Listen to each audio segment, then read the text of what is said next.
Guys, তো আজকে share করব what I ate in a day. তো ফার্স্টেই খাচ্ছিলাম এই ব্লুবেরি ফ্লেভার্ড ইয়োগার্টটা, তারপর খেয়েছিলাম শাহি টুকরা, বেশ ভালোই ছিল। আচ্ছা, বাই দ্য ওয়ে, এগুলো কিন্তু আমি একদিনে মোটেও খাইনি। লাগতে পারে তোমাদের দেখেছি এগুলো আবার একদিনে কে খায়, মানে এই সব বিভিন্ন টাইপের ভ্যারাইটি ভাত টাত না খেয়ে, কিন্তু আমি এগুলো একদিনে একদমই খাইনি, কিছু কম্বিনেশন আর কি, 2-3 দিন মিলে 2-4 দিন মিলে খেয়েছি।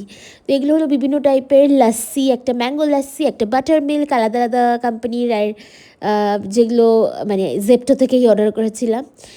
আর এটা হলো সেই পপ গলি ওই মশালা কোলা আর কি, ভেতরে একটা এরকম বল থাকে। তো ওটা মানে ফাটিয়ে খেতে বেশ ভালোই ছিল। আমি ফার্স্ট টাইম ওই বটলের ওই গুটিটাকে ফাটালাম। এনিওয়ে, এটাও একটা টাইপের কার্ড, সরি বাটার মিল্ক। তো এটা খাওয়ার পরে খেয়ে নিয়েছিলাম শাওয়ারমা। এটা ছিল মেক্সিকান শাওয়ারমা, এখানে একটা রেস্টুরেন্ট আছে ভিলেজ, ওখান থেকে পাওয়া যায়। এটা ছিল মোমো, আর এই মোমোটা হলো জেপ্টো থেকে অর্ডার করেছিলাম, মানে প্রিহিট করা থাকে, তারপর করে খেতে হয়। একটা ডিম সেদ্ধ খেয়ে নিয়েছিলাম।